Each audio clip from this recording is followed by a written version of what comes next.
Hello, good morning everyone. आज के lecture में हम आधुनिक भारत के इतिहास से स्टार्ट करेंगे। लास्ट लेक्चर में हमने क्या पढ़ा था? लास्ट लेक्चर में हमारा भक्ति आंदोलन और सूफी आंदोलन कर रहे थे ना, जिसमें हमने सिर्फ भक्ति आंदोलन किया, उसकी विशेषता देखी। और भक्ति आंदोलन में हमको दक्षिण भारत और उत्तर भारत दोनों के पढ़ने थे, जिसमें सिर्फ हमने दक्षिण भारत का पढ़ा है ना। उत्तर भारत के जो प्रमुख संत थे उसको नहीं पढ़ा, क्योंकि ज़्यादा क्वेश्चन उसमें से आते नहीं हैं, सिर्फ 2 मार्क्स के, तो इसको आप खुद ही देख सकते हैं ना। इसलिए मैंने आपका क्या आधुनिक भारत के इतिहास से स्टार्ट कर दिया। तो सबसे पहले आज हम इसमें क्या पृष्ठभूमि के बारे में देखेंगे कि हमको आधुनिक भारत बहुत बड़ा है, मध्यकालीन भारत छोटा था। आधुनिक भारत में हमको बहुत सारी चीज़ें देखनी है, जिसमें हमको सीक्वेंस से पढ़ना है। तो सीक्वेंस से पढ़ने के लिए सबसे पहले हमको क्या एक बार पृष्ठभूमि बनाना बहुत ज़रूरी है कि हमको क्या क्या चीज़ें पढ़नी है, नहीं तो फिर क्या हमारी एक जो सीक्वेंस है वो बिगड़ जाएगा। जैसे कि हमने सीक्वेंस हम स्टार्टिंग से ही बना के चले थे कि सबसे पहले हमने प्राचीन भारत पढ़ा था ना। प्राचीन भारत में भी हमने सबसे पहले क्या पढ़ा था? सिंधु घाटी सभ्यता है ना। उससे पहले की घटनाएं भी देखी थी। वैदिक काल में ऋग्वैदिक काल, उत्तर वैदिक काल, मौर्य काल, मौर्योत्तर काल है ना, गुप्तोत्तर काल है ना। उसके बाद दक्षिण भारत के प्रमुख वंश है ना। उसके बाद हम मध्यकालीन भारत में आ गए थे, जिसमें हमने सबसे पहले दिल्ली सल्तनत के बाद जो प्रमुख स्वतंत्र राज्यों की स्थापना हुई थी, जौनपुर, कश्मीर है, उड़ीसा, ये देखा। उसके बाद मुग़ल शासन के बारे में पढ़ा, मुग़ल साम्राज्य के बारे में पढ़ा। उसके बाद हमने भक्ति आंदोलन और सूफी आंदोलन देखा है ना। तो आप हमारे प्रीवियस लेक्चर में जाके देख सकते हैं, हमने बहुत अच्छे से इसको पढ़ा है ना। इसका 2 मार्क्स, 7 मार्क्स और 11 मार्क्स में जो भी संभावित क्वेश्चन बन सकते हैं हमने सारे देखे हैं ना, तो आप जाकर देख सकते हैं ना। तो आज के लेक्चर में हम ये देखेंगे कि हमको आधुनिक भारत के इतिहास में क्या क्या चीज़ें पढ़नी है ना। हमारे 2 से 3 लेक्चर इसी में हो जाएंगे कि हमको क्या क्या चीज़ें पढ़नी, उसके बाद हम अच्छे से स्टार्ट करेंगे है ना। तो सबसे पहले हम क्या देखेंगे? उत्तरवर्ती मुग़ल शासन है ना, क्योंकि हमने जब मुग़ल साम्राज्य पढ़ा था ना, मुग़ल साम्राज्य हमने देखा था, तो हमने मुग़ल साम्राज्य का कहाँ से एंड कर दिया था? औरंगजेब के बाद हमने क्या इसको समाप्त कर दिया था मुग़ल साम्राज्य को। तो औरंगजेब की मृत्यु कब हुई थी? 1707 में। इसके बाद हमने मुग़ल साम्राज्य को समाप्त कर दिया था। तो क्या बोलते हैं, आधुनिक भारत की स्टार्टिंग ही हम 1700 से मानते हैं ना, 1707 से मानते हैं। तो औरंगजेब की मृत्यु के बाद क्या आधुनिक भारत इतिहास स्टार्ट हो जाता है ना। तो हम क्या बोलेंगे इसको? उत्तरवर्ती मुग़ल शासन। क्या बोलेंगे? उत्तरवर्ती मुग़ल शासन है ना। तो हमको इसमें क्या कितने सुल्तानों के बारे में पढ़ना है, तो हम इसको एक बार सीक्वेंस देख लेते हैं। बाकी इन डिटेल हम हमारे जो पूरा लेक्चर है इसके ऊपर मैं बनाऊंगी है ना। सबसे पहले हम देखेंगे बहादुर शाह प्रथम को, देखेंगे कि इनके द्वारा क्या क्या चीज़ें करवाई गई है ना। बाकी तो इनका सिर्फ 2 मार्क्स में ही आएगा, इससे ज़्यादा नहीं आ सकता है ना। इसके बाद जहांदार शाह के बारे में हम पढ़ेंगे है ना। फारूक सिहर के बारे में देखेंगे है ना, इनके समय कौन सा युद्ध हुआ ना, क्योंकि युद्ध बहुत इम्पोर्टेंट है ना, क्या क्या चीज़ें करवाई इनके समय, क्या क्या परिवर्तन हुए, ये ज़रूरी है ना। इसके बाद मोहम्मद शाह के बारे में पढ़ेंगे, अहमद शाह के बारे में पढ़ेंगे, शाह आलम द्वितीय के बारे में पढ़ेंगे, और अकबर द्वितीय, और अंतिम कौन है? बहादुर शाह द्वितीय। कौन है? बहादुर शाह द्वितीय, ये अंतिम है ना, ये गद्दी पर नहीं बैठे थे है ना। तो हमको बहादुर शाह प्रथम के बारे में देखना है, जहांदार शाह के बारे में देखना है, फारूक सिहर के बारे में पढ़ना है, मोहम्मद शाह के बारे में देखना है, अहमद शाह के बारे में पढ़ना है, शाह आलम द्वितीय के बारे में, अकबर द्वितीय, और अंतिम कौन है? बहादुर शाह द्वितीय है ना। तो हमको मुग़ल शासकों में इतने शासकों के बारे में पढ़ना है, तो हम इसको एक एक करके, हमको ज़्यादातर ये चीज़ें 2 मार्क्स में ही देखना है, तो हम इसमें ज़्यादा टाइम वेस्ट नहीं करेंगे, सिर्फ 2 मार्क्स में ही देखेंगे जो हमारे लिए इम्पोर्टेंट है ना।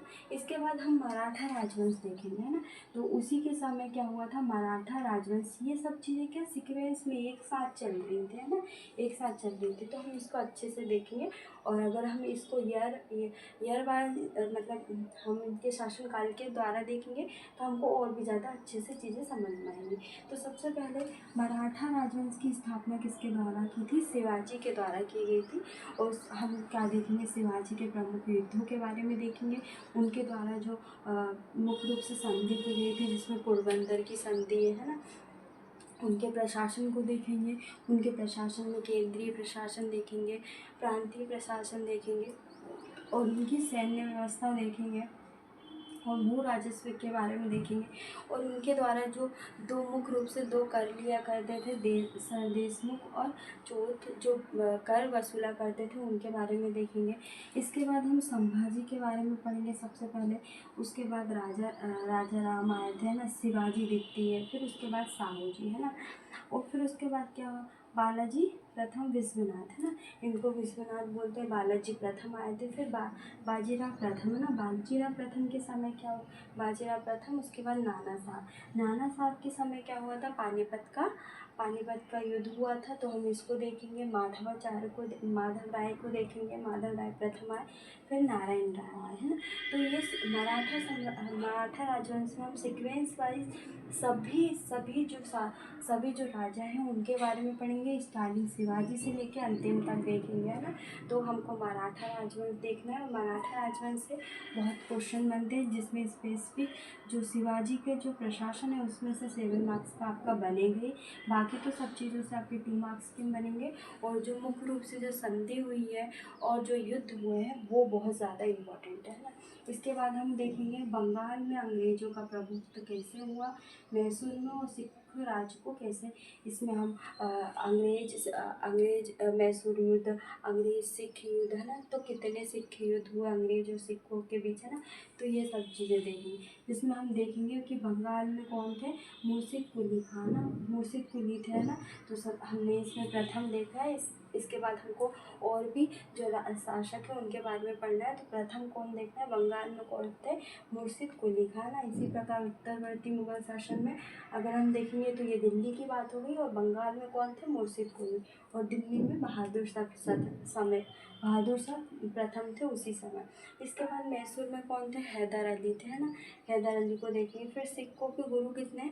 सिखों के हमको 10 गुरुओं के बारे में देखना है ना, जिसमें अंतिम में गुरु गोविंद और प्रथम गुरु कौन है? गुरु नानक देव है ना, गुरु नानक देव। इसके बाद आनंद देव है ना। तो हमको सभी सिखों के बारे में देखना है और सिख अगले जो युद्ध है उनके बारे में पढ़ना है ना। इसके बाद हमको यूरोपियन कंपनी का भारत में आगमन है ना, तो यूरोपियन कंपनियों का भारत में आगमन किसके समय हो गया था?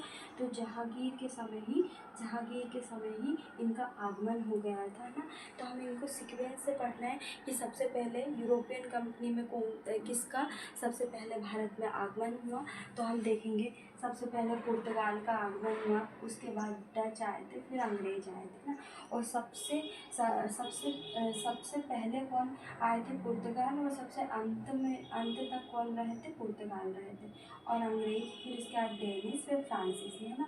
तो हमको मुख्य रूप से अंग्रेज और फ्रांसीसियों के बीच जो युद्ध हुए थे उसके बारे में अच्छे से पढ़ना है ना। जो 3 से 4 जो युद्ध हुए थे उसको हमको अच्छे से देखना है, और जो सीक्वेंस है उसको देखना है, और जो यूरोपियन कंपनी के द्वारा जो फैक्ट्रियाँ जो स्थापित की थी उनके बारे में भी देखना है। तो यहाँ से भी आपके क्वेश्चन बन सकते हैं। तो सबसे पहले पुर्तगाल, उसके बाद डच, फिर अंग्रेज, डेनिस और फ्रांसीसी देखना है ना।